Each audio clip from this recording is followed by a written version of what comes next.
Okay. Okay. Good morning, everybody. Thank you for being here early for many of you. I really appreciate that. Um, going to go ahead and get started. First of all, do we have anybody new? I don't think I saw some people we haven't seen in a while, but I don't think there's anybody new on the call this morning, is there? Okay. Well, excuse me. So I want to just go ahead and introduce Mohan Tamaru. As I think I may have mentioned to some of you, Mohan and I go back, I don't know how many years, Mohan, 10, 15, 20 years. When were you here? 2002. Yeah, so a long time, Right. long time. And he took off to other places and then came back to Arizona and is back with the U of A. So with that, Mohan, I'm just going to go ahead and turn the meeting over to you. Sure. I'm going to stop sharing and excuse me, and let Can you I do your thing. can I share my slides? Yep, You need to give me permission, I I suppose. just did. Okay.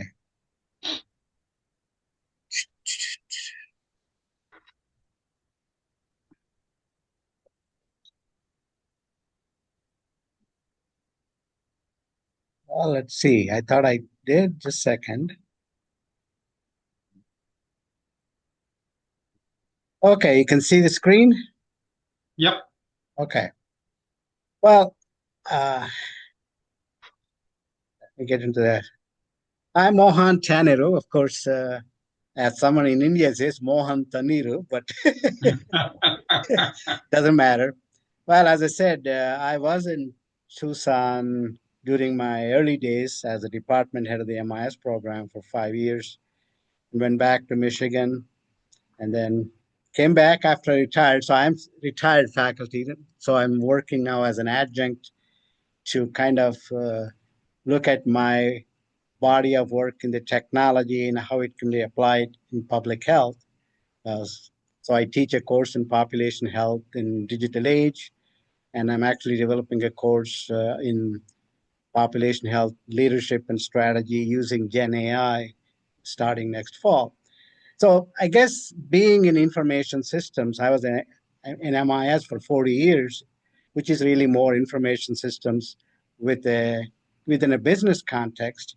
So I have seen the evolution of technology ever since 70s, and we have gone through various evolutions all the way from big computers to mini computers to PCs, and of course now to the internet and apps and so on, a mobile phone, and of course now into AI. So there's always a hype whenever a new technology comes in, but eventually it finds its kind of a way of identifying the niche that both businesses and healthcare systems choose to use as a part of their productivity tool as well as a way to support the customer population. Hey, So, Mohan, yeah, can I interrupt you for just 1 second? I sure. should have, when I did the introduction, when Mohan was here and head of the MIS department. I don't know what the ranking is today, but the MIS department at the U of A was like number one or pretty close to Yeah, it it's in the country. number one or two in the public schools. Usually MIT and Carnegie Mellon tend to be higher in rankings because of but they are private schools. So generally speaking, in public schools, MIS is one of the top one or two programs.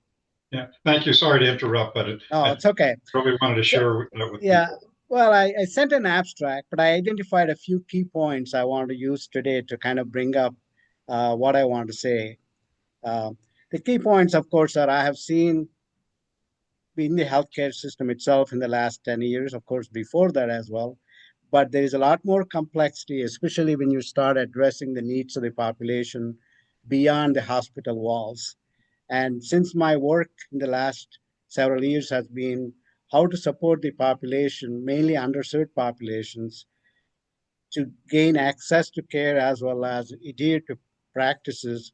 So I'm only looking at what type of complexity health systems face, and that of course includes many partnerships they need to develop with community health workers or community organizations and many other clinical and non-clinical partners.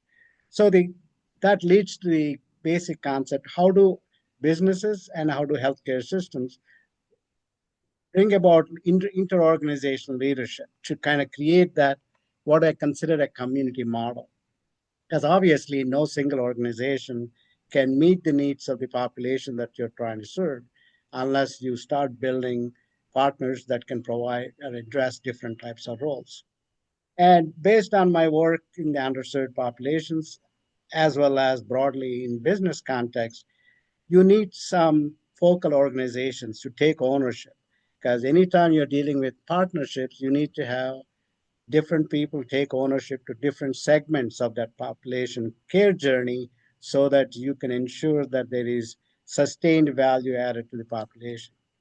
And by the way, as a part of my teaching, even in the business school, but mainly also in the public health, I want the students to actually use a particular organization as a case to see how they are actually addressing the needs and what are some of the ways to identify where the gaps are so that you can start looking at whether the technology or a combination of technology and partners can enable that gap to be addressed more effectively. So, since there is most of you are probably more in the rural context, or at least looking at the rural population, I haven't had significant experience with the rural population per se, except that I did interact with some indigenous population when I was in Thunder Bay, Canada, as a part of a Fulbright. And also, I work with Arizona Mobile Health Unit that does a lot of work with the rural population of Hispanic origin. So, but I did have a case that I wanted to use as an illustration of how one goes about identifying the role of technology and what technology components or aspects of the technology can address that particular population need. So, this is a case of a rural example at Vermont, because I asked one of my colleagues a few years ago to give me a case that they came across about a rural citizen that had a challenge, and eventually they provided the care and they went back to their own life. But this is also illustration of how I ask students to analyze a case, what I call systems analysis, my background in systems approach to solving problems. So it's an older patient. I don't want to detail, but I want to give you the path that a patient took. He fell. He didn't had some pain, but he didn't feel like it's too much, or at least we waited for his son to come that weekend and talk to him, and he found out that probably it's much more serious. And then son took him to a regional hospital there, and they realized that he had a femur that needs really a more surgical type treatment. Then they've sent him by helicopter or emergency vehicle of some sort, I can't remember, to the main Vermont hospital. They did the surgery and they sent to a rehab in the Burlington, Vermont, and eventually sent the patient back home.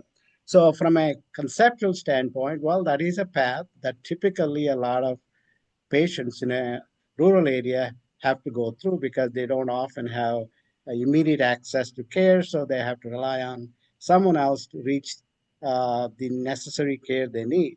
Of course, with telehealth and so on, there is a lot of discussion about how can you use telehealth technology to be able to connect that individual to maybe a regional hospital if you have the broadband access, and maybe they can do a diagnosis and then make determinations, which is appropriate if the technology is available and somebody is on the other end of that telehealth has the time and has the incentive to support this kind of an engagement. And of course, a lot of hospitals I talk to, sometimes they feel like unless they get reimbursed, it's very difficult for them to invest the resource constantly to answer questions from the patients. But that's a secondary issue. So the question then is, what are the gaps that we have noticed in that path? Well, first of all, the patient had difficulty identifying that they had actually a challenge that requires immediate attention. Uh, so, could the patient have access to the condition sooner so that he can say, yeah, I have a problem. This is serious enough that I want to be able to talk to somebody rather than wait for his family member to show up. Second, even when person came, the son came or a family member came, do they need to go to the hospital, or could some of the hospital itself, someone there or community health worker, if they have a local person, evaluate the patient to see is it something that hospital locally can solve the problem, or can is the situation serious enough that the person need to be transmitted or transported directly to a main hospital. So again, there is some amount of assessment that could be done if there is a way to do that rather than have the patient get transported. And the second, of course, let's assume that there is really not at this point much we could do on the actual treatment itself within the hospital. But after surgery, there is a rehab. The question is, could the rehab be done at home near the community rather than at a remote location? That's again, these are questions that I want typically student to ask so that it will pose the identify at least opportunities to look at what are the roles of technology in that process. And then what could be done in the future? Well, he fell and he got the problem fixed and he went home, but are there ways to sustain that education and that maintenance a patient need to go through going forward? So these are kind of type of gaps that sometimes exist in a system, and you need to ask yourself, where do I see the role of technology so that I can begin to assess the feasibility as well as the opportunities that exist. Now, in this context, I want to not only present something, but also what I'm doing with a couple of organizations, not directly related to this particular case, but could be adapted to this kind of a situation. And again, why I'm using AI agents rather than a telehealth. Well, obviously, telehealth requires commitment from the other end of it to be able to engage in that consultation. And I know some hospitals feel like unless they get can charge or bill it to someone, it's an investment in their time. Well, is there another alternative potentially as an agent that could be designed to provide some of the information or education that could address some of these issues? Of course, there is a lot of issues on training agents and so on, and that's what I want to quickly get into. So the first question is, are there any educational videos or alert-based notification that patient could actually communicate with someone that the problem is serious, or can you talk to an agent? What's the context of the agent? Well, for example, we're working with therapy assistant for a clinical organization in Michigan. They provide therapy for people that were referred to for behavioral health issues. The question, of course, is they have very few therapists, but there is a lot of patients that they refer to. So you want to be able to have them interact with an agent, an assistant, let's call it, and that assistant will ask a few questions, maybe fill some kind of a survey that sometimes they're asked to fill. Based on their responses, they evaluate, is this situation serious enough? That is, are they using words like self-harm or I want to commit suicide, I don't know what I'm doing with my life or something that would automatically trigger an alert to a therapist or maybe suggest a kind of a crisis hotline for them to talk to. Otherwise, they can actually go through scheduling a therapist. And even after scheduling a therapist, sometimes it may take maybe 2 weeks or a month sometimes to get a therapist assigned to them. Then is there a way the agent can continue conversations with the individual to keep the patient engaged and not suddenly fall through the cracks or leave the entire therapy process that they need? So the point really is, are there mechanisms that could inform and educate and enable the patient to feel like there is someone else that they can talk to rather than maybe a direct physician, which may not be available, or staff? And then what is the role that that agent can help in reaching that population that are often vulnerable, but they might use a technology like apps and so on, or even simple internet access if they have access to it, and use some kind of an agent to do that. So that's really uh, a concept we are developing for the therapy, and then it could potentially be applicable in this context, just as an illustration. Teleconsultation, again, is another way to get engagement and provide contextual knowledge and evaluate. Again, even that context, we are trying to, we can train the agent to understand the context of the patient by providing not just the generic knowledge that these agents or these Chat GPT or Gemini learn, but you provide the additional knowledge to train the type of patients you're dealing with, what their demographic is, and what are some of the characteristics. So the system will be more tailored in its response and ask questions. And even if the patient doesn't have access to, I know oftentimes local libraries and others have access to technology that they can use as a way to at least get some assistance, or a community health worker can provide access to. So the concept of AI agents is really not something that is a panacea, but it can potentially be an enabler to address sometimes the access challenges patients have in gaining access to information that is contextual, that is empathetic in addressing their needs, while staff and others can actually allocate resources. And the similar aspect of it, of course, is after surgery in rehab and maintenance of whatever challenges they had going forward. Again, we are using another agent for a wellness program that supports African American populations in Michigan. Again, they are given tools, but they have to enter some data, and this usually they have to have a staff. You look at the data and evaluate whether there are gaps in their activities or in their nutrition or in their blood pressure, and then identify some of their barriers and suggest alternatives. Again, but they don't have the staff to do that because most of the nonprofits don't have the resources to do some of it by themselves or with their staff. So they have to be some kind of an agent or supporting it. So they are trying to help ask us to build an agent that allows them to track some of the information that is already generated by the tools and be able to use that information to be able to ask questions and say, okay, your weight is not or decreased much in the last 1 week. Are you exercising? Or something again trained to enable the patient to be able to provide some feedback and use that feedback to be able to either suggest some alternatives based on the training data or maybe refer them to the education counselor or whoever that can directly more interact with the patient.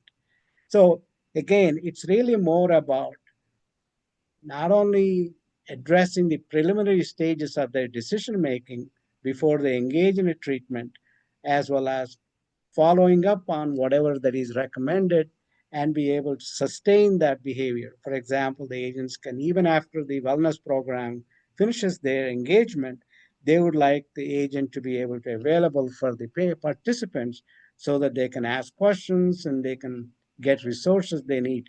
So the point I'm trying to get in all of these two examples is no matter what the context is, whether rural or urban, typically underserved populations tend to have limited access to resources that are available to get information, to get some additional knowledge. And while community organizations and resources are often provided by the health systems, it's often we realize at least that many of them would like to have the capability to manage their own health conditions. They want to track their behavior. They want to track their assessment towards how far they are going against the goals. So we started seeing a lot more interest, at least not necessarily in the health systems, but mainly in the nonprofits and patient side to use these technologies to help gain access to information. Of course, again, it all depends on how you train these agents and how do you make sure that they are provided the contextual knowledge, which brings back to the now that we have illustrated a couple of them. Now the question is, what does it need to happen? What needs to happen to make this work? One is you need some leadership from someone in the organization or a combination of partners And then you need to identify who is going to coordinate what. So in our particular cases, both of the illustrations, we work with the management, in this case, key organizational members, what it is they want to accomplish. Then they have identified some staff people to provide the knowledge to the agents so that the agents that are designed can be contextually relevant. So, and then they can actually evaluate. And oftentimes, these are fine from design point of view, but you really need to have them used by the participants or by the patient population. So you need actually patients actually are patient advocates actually test these models. And that's exactly what we are trying to do is we ask the wellness program to identify some participants that will act as pilot group to test the agents, and the same scenario we're looking at in the therapy assistant case. So you really need to make sure that there is a broader strategy for these agents to be effective rather than simply say, okay, go to Chat GPT and work on, ask questions, and hopefully it will provide the right answers. So I think the lessons of any technology innovation is all about before I adopt it, I want to make sure it is contextually meaningful to the particular group I'm trying to use them for, and how do I systematically work with the appropriate partners to support this. And by the way, it doesn't replace telehealth, it doesn't replace other types of more clinical remote access care that we want to provide, but this is another way to enable additional support for those that can use the self adaptive models to be able to help them in reaching some of the. And also, by the way, some of these agents can be modularized enough that they can actually execute it on the app without actually using internet access. Of course, you need to convert that into what you call executable code. And that's something we are actually exploring. So in all our by the way, I'm not an expert in AI. I'm learning how to use AI in the healthcare context. While I'm no technology for a long time, but every technology has its own nuances. So, so I don't claim to be an expert in any of this, but I'm trying to use the examples as a way for me to learn what is happening, but also where it fits in the broader context or ecosystem of the population I'm trying to support through these type of engagements. So you need a strategy, obviously, that requires the organizational commitment. Try some of these things. You need operational implementation requires somebody in either healthcare or community organizational staff to be able to provide the knowledge to train some of these agents. And of course, in the rural example, by the way, I talked to the guys that I interacted with in this summer. They are still trying to do more work with the rural population. So they actually identified a group of rural population as advocates. So they actually come in and identify what kind of needs they have so that they can actually test some of these innovation to meet those priorities rather than we decide what the priorities are. So ultimately, going back to the first point I'm trying to make, and that is the complexity of the patient support, especially when patients need more access to resources and more support, is not going to go away. And the challenge, not yet, they also want to make sure that they have the capability to manage. Because I always tell my students, we only think of barriers to patients and try to support, but you also have to recognize that they have competencies they want to use to self-manage. So how do you leverage their competencies and interests to be able to help them in managing that care that they would like to aim? And that means you need some kind of a strategic leadership by the multiple organizations in order to be able to accomplish that particular point. Now, so that's really what I have because I tend to come from a management and the strategy point of view, but these are just the key illustrations of how this type of engagement can help no matter what the population is. We just need to figure out what model might work in each case. So with that,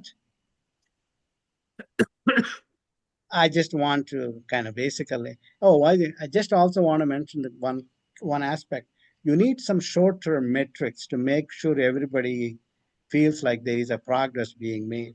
Because sometimes some of these technologies take a long time to actually bring the return on investment. But if you don't have some short-term metrics, both for the patients to see the value or the providers and partner to see the value, there is loss of interest in it. So I think that is very critical if some of these systems to be actually be effective. So I'll shut up and ask for any questions that you may have or any comments. Well, can you stop sharing and we can Yeah, have sure. an,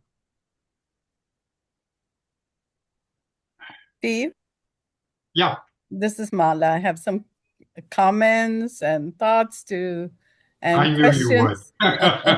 Sure. Yes, and I agree 100% with everything that Dr. Tanaru is saying. Libraries are trusted places for Sure. doing exactly what you're saying. We have the technology, we have broadband in many libraries. The minimum is 100 Mbps and a lot more in urban areas. And the libraries also, we've started opening what we call as TAPs, telehealth access points. Melanie is here. She may be able to add to what I'm saying. And by calling these TAPs, what we mean is that they have medical kits, the basic medical kits that the community, a patient may need to have access to telehealth services at the library, like a blood pressure cuff, thermometer, weigh scale, a height measure scale, those kind of things, and pulse ox and things like that. They can actually take those readings, but uh, what we lack is staff time and the skill set to do this, and a reluctance too.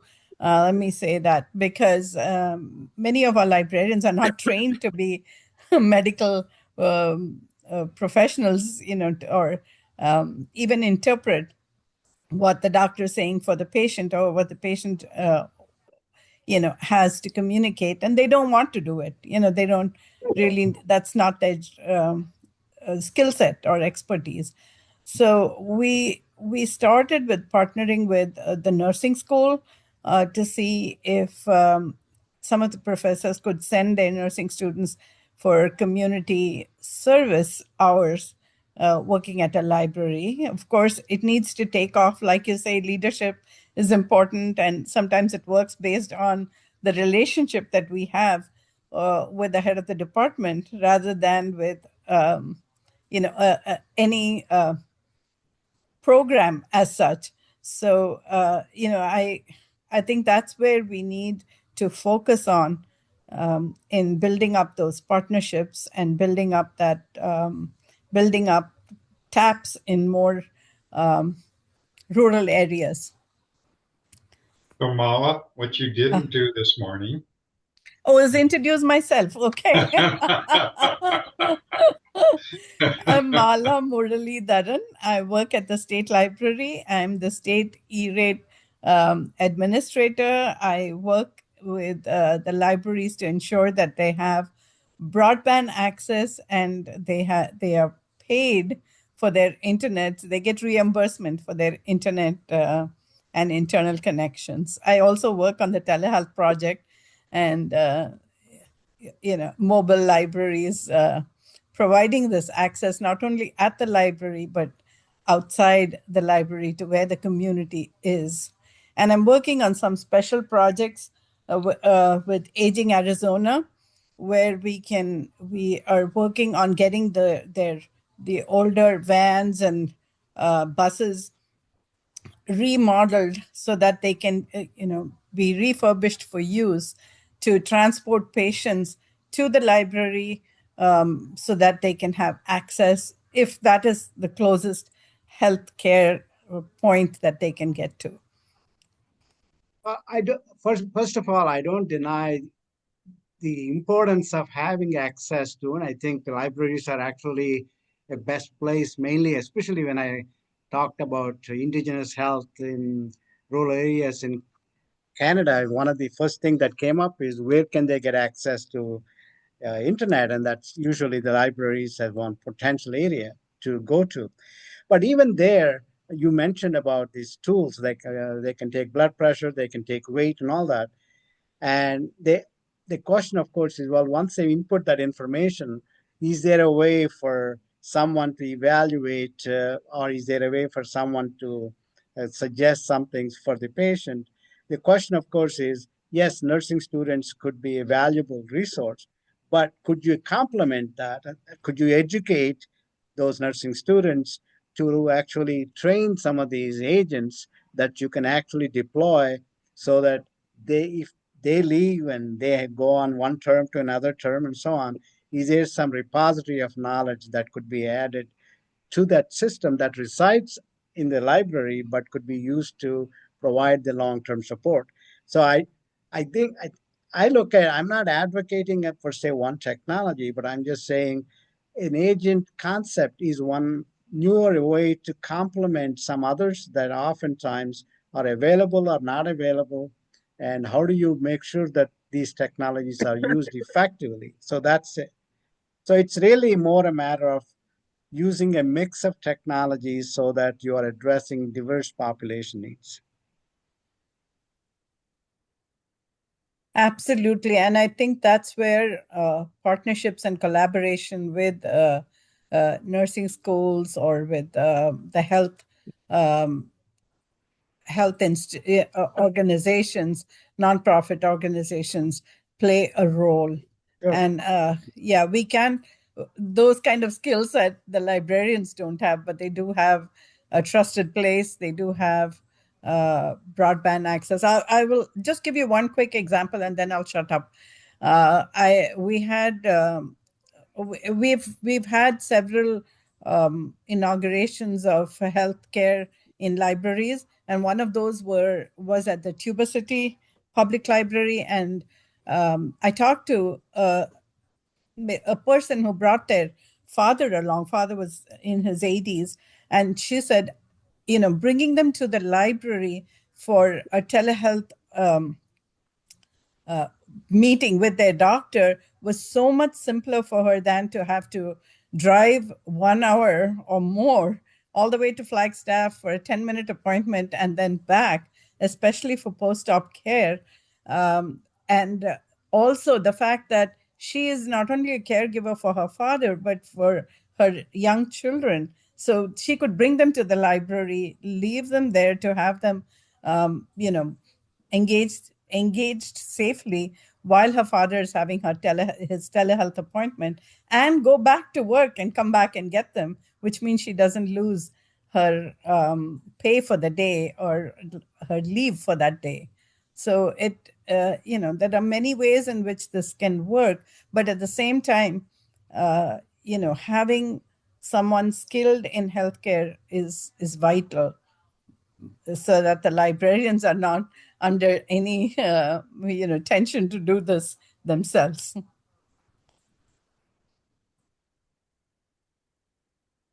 Okay, Christy, you had your hand up, and then Kelly will get to you. All right, thanks, Steve. I'm Christy King. I'm the public services librarian for the Yavapai County Free Library District, and I actually do a lot with digital literacy up in Yavapai County, especially in our very rural areas. And as you're talking about using AI agents to help people with their health questions, what I'm seeing is I'm seeing a lot of resistance to AI. Some technology across the board, but AI especially from rural residents, and just teaching them. We're still at the point where we're teaching people how to use the basic aspects of a computer. And so have you successfully managed to help people get over those resistant thoughts and feelings against AI because of they don't understand what AI is? Well, I think that's one, I guess, to be honest, again, I have not experienced or talked to rural population enough to be able to make any judgment. But at least in the context of the few situations that I had dealt with minority populations, especially in Michigan area, because that's where I also have some of these projects, they want to use technology, but they don't know how. Yeah, you're right. Literacy is important. And of course, AI has a different aura. They don't know what it is. They don't really know whether what it is suggesting is something they can rely on, and so on. So I don't even actually want to tell this people that this is, I don't want like therapy assistant. She doesn't have to, organization to say this is an AI. They only need to say this is an assistant that helping us. We train this assistant and we provided the knowledge and you can use it and you can test it. And then if you don't feel comfortable, you have always the option to call us. In a sense, you are giving them a way to not simply rely on its own credibility, but use it as a way, as a source of information, and give the people a chance to test it out and see the viability of it, see its interaction, and if it is trained empathetically for communication. So, resistance to any new technology is always a factor, even in organizations, especially when they don't quite know what it is. And with AI hype, there is a lot of, sometimes too much hype and sometimes too much misinformation. So it's a matter of identifying, hey, we are a staff that would like to help you, but sometimes we don't have the staff that can respond to you as quickly as we like. So what we are doing is we are training an assistant that will at least provide you with some preliminary interactions and ask you questions and in a way that you understand. And if and we answer, it provides the answer that we actually provided them with based on its training. And if you feel still not comfortable with the answers, here is a number you can call. So you provide that alternative so that at least there is a gateway for them to feel, okay, at least I can build my confidence over time, but if not, at least I have an opportunity to contact someone else using a SMS text messaging system. So I think that is the only way. And again, we are using advocates. So we identify a few people and say, okay, you identify some people in the rural population that would be willing to test the ideas that we have so that they can actually make sure this engagement with this so-called assistant is actually realistic enough that they can provide training for you as well as potentially help you gain that knowledge you need. So it's a matter of building that trust, just like anything else. To build a trust with a physician or a community health worker, it takes a relationship, it takes time. And the same thing with technology. You got to help them build that trust through some iterative engagement. And that's the only solution I have in this context. You can never say, well, I don't want to use it. Well, that's it, there's no solution to that. But I think people are willing to do some of these things if they feel that they have input and they have an opportunity to test it and they have an opportunity to deviate from that should the questions that were provided, answers that are provided are not convincing enough, then at least there is a room for that learning. I Anyway, hear, that's, yeah. yeah, I hear what you're saying. Thank you. I'm wondering, with any of the people you've worked with, have you had people come in who have very, very basic computer knowledge that maybe you have to start at a basic level just so they can understand what they're dealing with? As a matter of fact, the wellness program, when they were provided, uh, they had a Fitbit and a blood pressure cuff monitor and a weight scale, and they were provided an app that is they can download on their mobile phone, which would actually track these three things and show them what the readings are. Uh, yeah, it's something new for some of the participants. So they actually had someone train them. Okay, here is how you load the app, and here is what these readings are. So you can actually see what the information is that is provided. So you can track it. So there is a certain amount of training you need to provide to begin with. but some are much quicker at learning than the others. And you pick up some of those individuals and say, okay, now that you know how to do it, could you help with the others? Could you become a mentor to the others? And they rather do that because they feel like they are actually invested in the technology and learning and then also helping the peers. So I think you need to build that social connectivity among the population so that they feel like there is a collective endeavor in supporting that. So I would use that as a potential strategy. That's what we have tried to use in this wellness program. That's lovely. Thank you. Okay, Kelly? Thank you, Steve. Good morning, Dr. Tanaru. My name is Kelly Mukherjee from ASU's Enterprise Technology. I support CIO Lev Gonick in our broadband and digital equity efforts here at the university. I lead a program called AZ1. It's spelled AZ-1. Our web portal has broadband maps and also community impact stories to help really advocate for all the hard work that everyone really on this call, including you and your students, are doing in the community. But we really want to share those community impact stories so that people understand the value that everybody's work is bringing to the Arizona community. You mentioned that your students are doing research and your work also in rural communities, understanding gaps. I'm kind of curious as to what you utilize because our maps might be helpful in the work that your students are doing to help identify gaps. I mean, that's great. I'm glad to have that resource available. And if you can share that with Steve and he can share it with me, or when a presentation, I have the email address and you can send me that information. Because I would love to have students obviously do projects so that they not only learning about the concepts of systems mapping and identify gaps and look for technologies and assess the feasibility and so on. I like them to be able to apply that to a real context. And most of the time, they learn more through that. But again, that requires a little bit more guidance and also identifying the right organization that can provide the mentoring for the students. So a lot of projects in the last 5 years that I had students to do in my class tend to be with many organizations in Michigan, unfortunately, than here, because and I didn't have as many connections in the Arizona space, except for a few. Recently, I talked to the Phoenix office, city's mayor's office, because they have some projects they gave. And of course, Pima County, I used some projects there.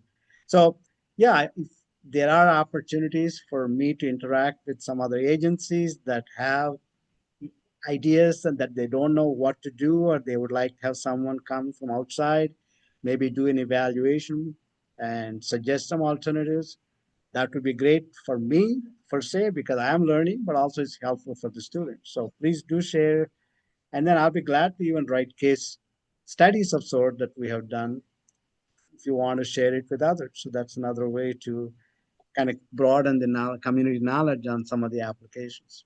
Wonderful. Yes, if we can understand the problems you're trying to solve for, perhaps even the all the organizations showing up to Steve's weekly calls here at AZBSN here in Arizona might be able to partner with you on giving your students opportunities, and then in turn, those stories can then land on Sure. as one to help fill up our map of Arizona.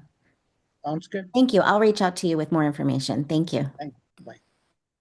So Mohan, a couple of things. One is, which Kelly alluded to, is that we do have a lot of organizations, connections like Christy that you just heard from, and Mala with the libraries and so forth. So we do have a number of folks who have outreach, particularly in the rural communities. And if you wanted to explore some ways to partner with them to do a demonstration project or whatever, Sure. I'm sure that they would be very interested and we can help you to help to Well, facilitate that for I'm all welcome. I mean, share my email, and if they want to reach out to me and say, "Hey, we are trying to explore this idea. Would you like to have come and talk first and see how we can scope it so that it can be done in a semester-long project for students to engage in?" I'd be glad to interact with them. So it's thanks for the opportunity for me to you. connect. So the other thing is that U of A, and I know everybody probably ASU and everybody has AI research initiatives. classes going on all over the place, but I do know that we've had connections, particularly with some of the folks here at the U of A who are specifically doing some research in U of A, with, doing research in AI, and also one project in particular that's doing a lot with training students and helping them to develop their own applications. And so I think there's some good, I would think there's some good synergy, and I will try to help facilitate that connection with you. Sure. I mean, AI is such a broad area. I mean, this is not, I'm saying I'm not even an expert in any aspect of it. As a matter of fact, by the way, I did do work in expert systems way back in the 80s when the AI first came into picture to create assistance to support expertise that is kind of what you consider mundane rule-based systems. So the evolution of AI has been quite significant, of course, much more dramatic since the predictive models of AI and generative AI, natural language processing became more prevalent in the last few years. So I recognize I'm not a researcher in computer science. I'm not building AI models per se, but I'm always application oriented. So if there is a tool, that's great. Let's evaluate the tool. Let's see if it's relevant in a given context and what makes sense to use it and how to use it effectively. So I'm only looking at from the application of any tool, including AI tools, and make sure that we are educating the population not to get overwhelmed, but to be able to recognize both the promise as well as the pitfall so that we are trying to make the best use of these things rather than simply doing it blindly. So anyway, that's my philosophy broadly. In 40 years of technology, no technology is going to solve all the problems. We just need to find what niche market, niche problem it is best capable of solving so that we can use it effectively. You know, I've always said, Mohan, that every time we create new technology, it creates a whole lot of political, social, and economic Sure. Yeah. issues that we never anticipated. And we Sure. have to fit, you know, as you know, when computers were first introduced, the world, people thought, oh, the world is ending. I won't have a job. I won't be able to work, et cetera, you know, and AI Well, is probably a little different, but nonetheless, we figured out how people could survive and be able to use computers. it's interesting that it is changing those jobs that we thought are relatively secure. a Yeah, lot of a lot of what I remember working in Michigan, a lot of labor workforce and automotives were impacted by technology and they lost jobs. And we say, well, yeah, I mean, you had to move on from one because that's the way the productivity is increasing in the automobile manufacturing. So you have to accept that there's going to be retraining that is necessary for some of the workers, and some have to think of doing other things. Now, AI in this context is affecting all the professionals that were doing a lot of research on their own, or professionals that are teaching. Even the teaching is going to change because it's not going to be the same model. So we have to recognize that it is going to change every aspect of what we consider knowledge-based industry that we feel we are members of. So we have to realize that, but we have to figure out, okay, now that we know it can do some aspects of that knowledge task, what is it that we want to contribute and where does our next contribution pipeline is going to be so that we can leverage it rather than simply ignore it. So it's going to change, but that's a fact of technology ever since. So yeah. anyway, I don't want to waste a lot of people's time with my philosophy, but I hope that at least I introduced myself, my broader ideas as well as broader approach to solving problems. And please let me know if there is something I could do to enable whatever you are doing and make it more successful and leverage students in the process.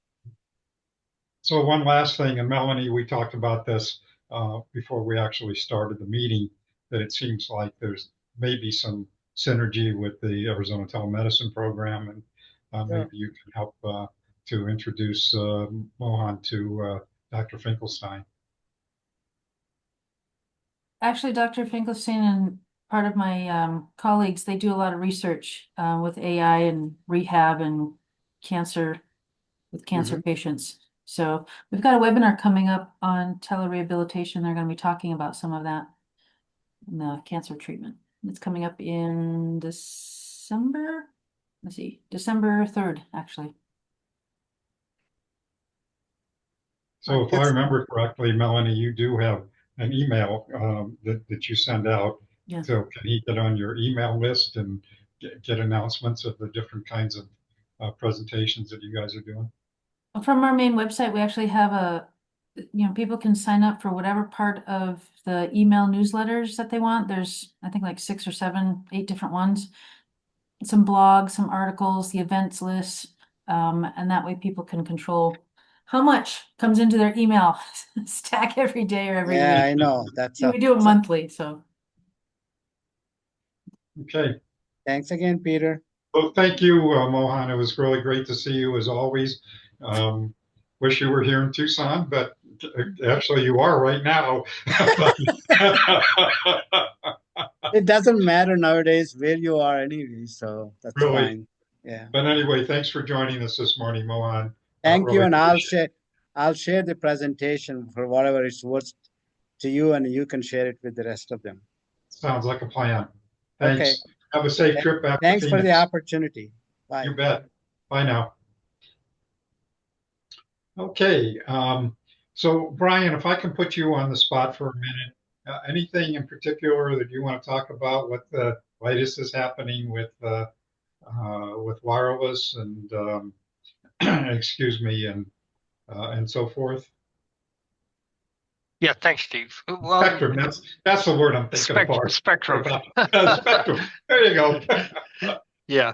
Well, actually not a whole lot has happened, because of the shutdown. So with the commission just getting back together and so forth. So really not a whole lot to report as far as activity. The FCC CISRIC is just pulling back together as well, for recommendations that'll go to the commission on 6G technology, 6G security, and so forth. But not a whole lot of movement on spectrum at this point. Anything new with AT&T? I keep seeing AT&T pop up all the time lately. Well, there's a lot of stuff new. Obviously, we continue with our efforts both on wireless as well as fiber that you've probably seen. So a lot of effort going on in that. Okay. Randy, do you have anything? At least this time I didn't exactly put you on the spot. I gave you a bit okay. that I would call on you. Sure. No, just a few things to highlight, sort of on the regulatory front. So Randy, would you introduce yourself first, please? Oh, yeah. Hi, Randy Leaning with Broadband Toolkit, and we do economic analyses and a lot of sort of industry analyses for a broad range of clients. So a few things on the regulatory front. So the NTIA came out with a big announcement 2 days ago where they announced 18 different states and territories had received final approval. So that was interesting, and they had a bunch of links to some new tools to track things. I was right after that announcement. I was on a webinar, kind of on regulatory stuff, and everyone was still struggling to unpack what was behind that. So I think it's maybe rolling out slowly, but that was one event. And I can drop the link in there. Also, California has moved out to December 19th as their new filing date. And so some states are getting final approval, and California is still sort of the laggard in terms of the 50 states, to do their submission. A third item is Ariel Roth, about a week and a half ago, made some comments about asking applicants to commit to or to exclude certain types of other fundings. And there was some clarification there where apparently it's just they didn't want applications to depend upon funding sources that haven't yet been committed, which is sort of fair enough and is much narrower than I think a lot of people initially thought. And then the fourth thing that's sort of noteworthy is there was a symposium last week by New America, and this was an event in DC, and it was in person. It was about 3 hours, and it was basically on satellite. But they had Jay Schwartz, who runs the FCC Space Bureau, and a bunch of others. And I've gotten, and the whole thing is available as a 100+ page report they've been working on for a year, and then 3 hours of video. I've gotten through the first hour of the video, but he's is very interesting. To me, there's sort of a split screen between a lot of states are struggling with sort of the emotions of, gee, I thought this area was going to be covered by fiber, and now it's satellite, and sort of feeling a sense of discouragement there. But this is something that purely from a technology perspective, they talk about. The way Jay Schwartz kind of comes across is a lot like JFK and the space race. When we were trying to get to the moon in the 1960s. So it's a very different sort of flavor, but with just tons of interesting information and discussion of a lot of the spectrum issues, which are actually going to be big drivers of capacity. Like when SpaceX talks about a gigabit solution, at least part of that I'm imagining is hinges on some of the spectrum discussions. So anyway, those were a few things that have hit my radar in the last week. Thanks, Randy. So, Brian, if I can go back to you for just a second, I don't know if you want to have any comments about it. Seems to be that what the folks, the LEO folks, are doing is to building relationships with the terrestrial cell phone companies. Right. And so I don't know if you want to comment on that at all. Sure. Yeah. Definitely. We have our relationship with AST Space Mobile, which we've announced, and we've done some demonstrations of direct satellite to cell phone. Your everyday cell phone that you use today, being able to communicate with the satellites. So when you're out of terrestrial coverage, you'll be able to use the satellite coverage. AST continues to build out their constellation, and as that build out continues into next year, we'll see uh, further service offerings come about from that. Okay. Thank you, Brian. Appreciate that. Mark, do you have anything that you want to provide any updates on real quickly? Yeah, hi. Mark Goldstein, International Research Center and chair of ATIC. I did see one very interesting news blast from Broadband Breakfast this morning that a leaked draft executive order deals with the non-deployment funding in the BEAD program and apparently indicates that if states have onerous, yet to be defined AI regulation at the state level, they will be unable to utilize non-deployment funding. So this is important because it's some indication that the executive branch, the Department of Commerce, is leaning to allowing states to utilize their leftover BEAD deployment money called non-deployment money. So in Arizona, that's well over $400 million at play. So I take just a little optimism from the uh, reporting on this leaked draft executive order. Okay. Thanks, Mark. Anything else? Any questions for Mark? So when you're Mark? calling it an executive order, you're saying it comes from the president, or what do you mean? Yeah, it's a draft executive order being prepared for Trump.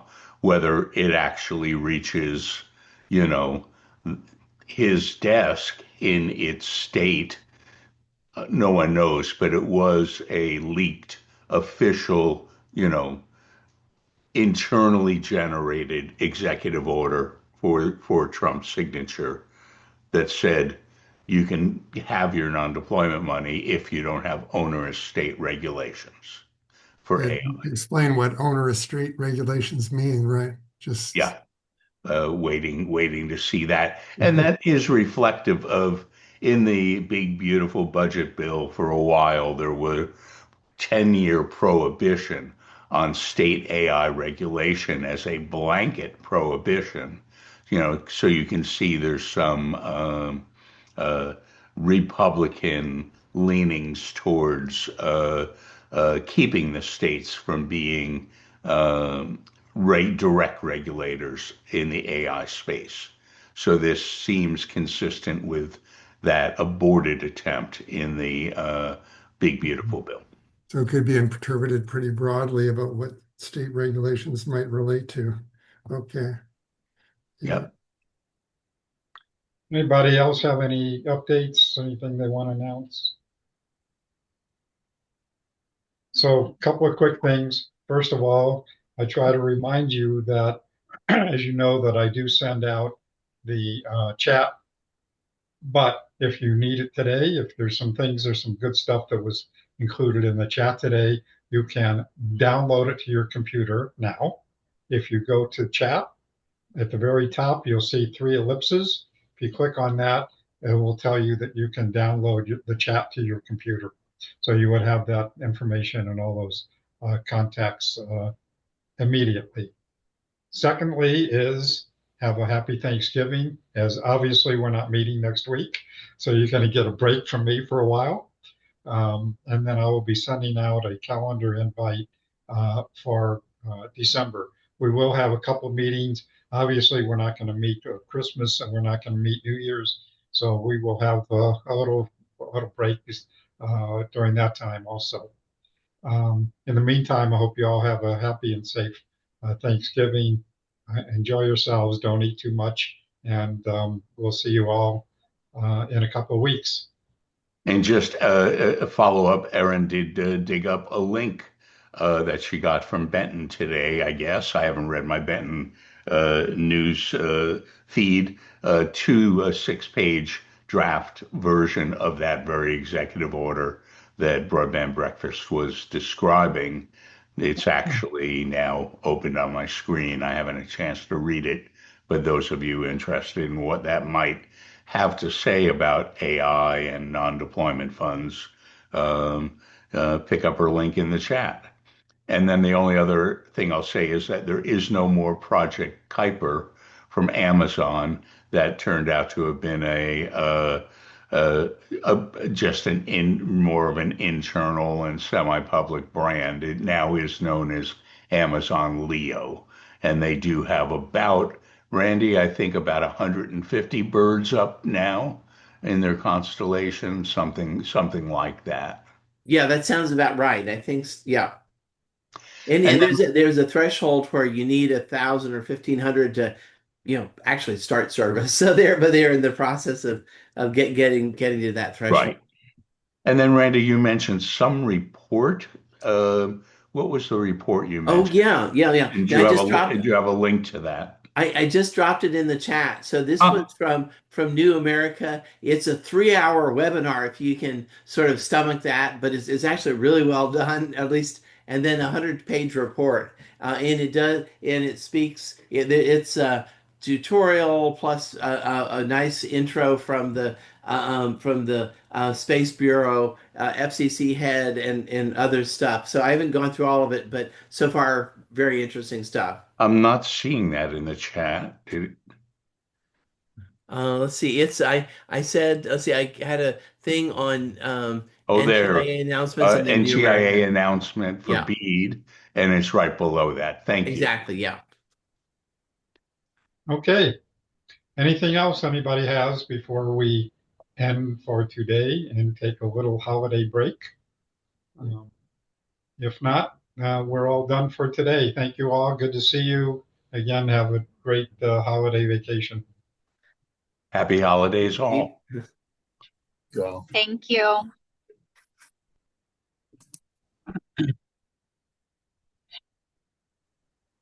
Okay.